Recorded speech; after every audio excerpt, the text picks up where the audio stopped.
nihlale kule itulo nihambile nayohlala emasabhabsini thina esihlala la elokishini nisitshela ukuthi nesilwa nama-foreigners you are killing our own black brothers whereas nina nihleli kuma-Baklu nihleli ema-Rosebank nihleli endaweni engcono ngenxa yeni ngamavoti wethu nikhohle ukuthi nibekwe yithi ey'tulweni enough is enough ngifuna nimtshele nomalema naley'lima zakhe zasezimbabwe ukuthi they must bring it on we are ready for the war enough is enough we are going to fight for this country we are sick and tired sikhathele yini sikhathele sizwile nihleli kamnandi emnothweni nihambe ngey'moto ezinhle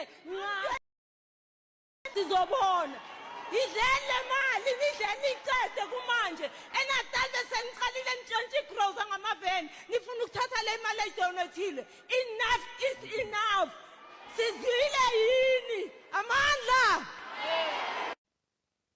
So there's a saying that you can make people a fool, but you can never make people a fool forever. And this lady just came to the realization that all these years she's been made a fool of. To me, this is a sleeping giant waking up. And it's not just her that is the sleeping giant waking up and now able to face the people that made promises to her parents. When the Better Life for All slogan started, it started in 1994. Probably she was a little girl, maybe a preteen, just like some of us were. We were young and we grew up with this so-called a better life for all.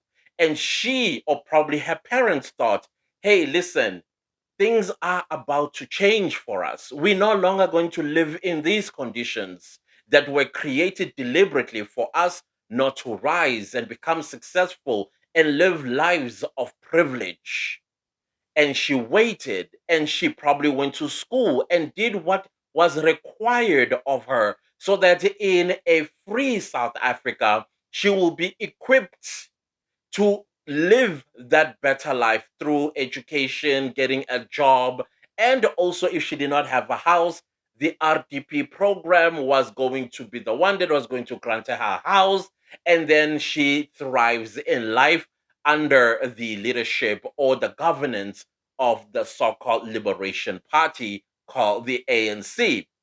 Now, this sleeping giant has come to the realization that she was robbed. She was robbed of everything her parents taught her and believed and disseminated that hope to her. And she held on to that hope and thought things will change. Things will change. But the more things changed, the more they stayed the same.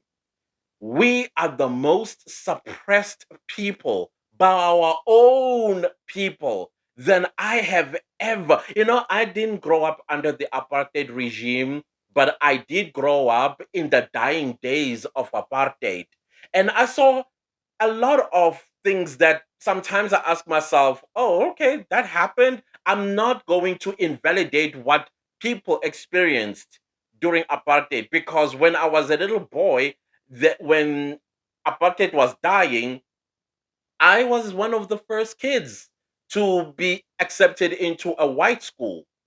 And in the white school, I would be lying if I told you I experienced any kind of discrimination. If it existed, they suppressed it. And the schools, they made sure that no child feels differently because of the color of their skin or whatever the case might be. So that alone can confuse you like, okay, type of situation. But at the same time, you have our parents, like my parents, who will tell me stories on end about how they were mistreated and all of that stuff by the apartheid regime.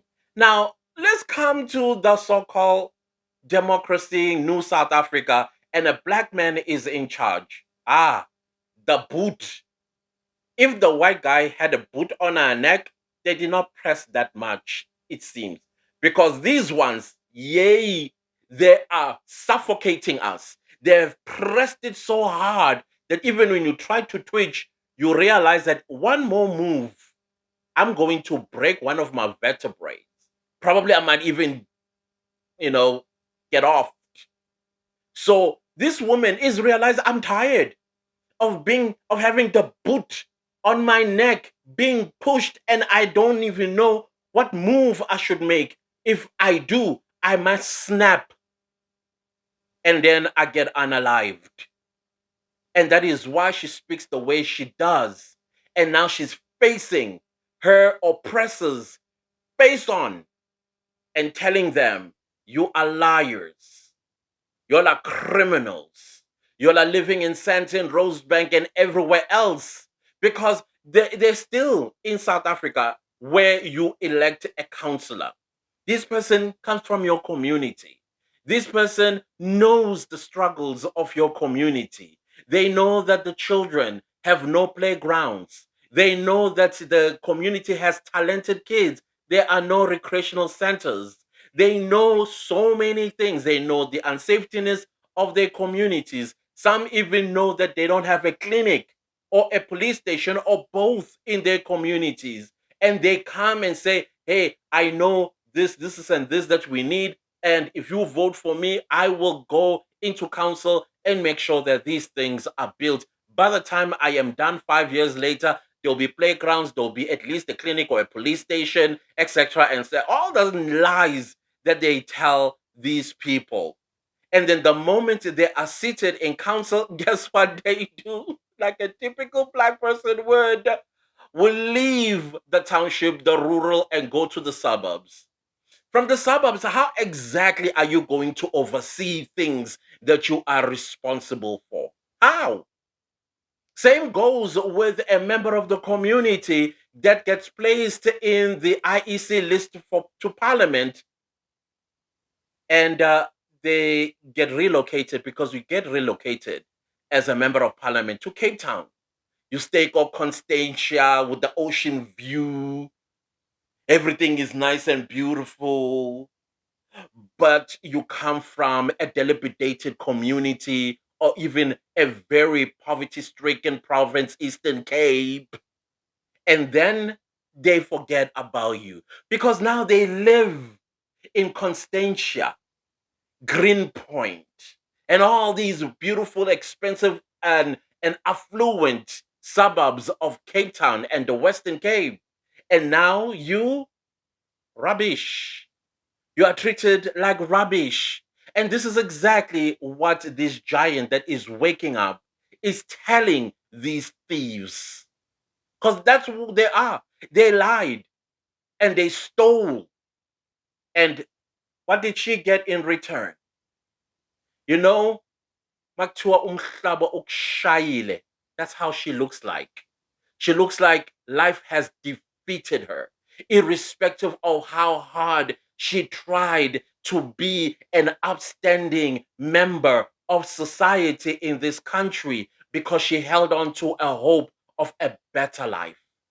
And all the other slogans that followed after that, they all did not benefit her. Did not benefit her. Not just her, but tens of millions of South African citizens. And every time when we stand up and try to say something, they press that apartheid button called apartheid excuse. Ah, apartheid this. Nobody cares no more about that. You are in charge now. Stop. What's the word I'm looking for? Stop trying to condition South Africans to have inferiority complex so that they accept that, oh, apartheid, and then you feel defeated. That is a defeatist mentality that they try to impose on you so that they escape the responsibility. They are in charge. They've been in charge. And they will tell you, oh, it's 400 years of colonialism. You are in charge. Since you have recognized that it's 400 of whatever, what have you been doing to counteract it so that you don't talk like this when you have to account to the people? Yeah, I like what she said. She is reminding them that I am your boss. I voted for you to be there. Now it's time to take it back. It's time to take back our votes. You know which parties not to vote for. I don't have to tell you. You know the parties that you shouldn't vote for. Some of the parties that you voted for, they did their own internal investigation about a certain leader that was seen in a crime scene.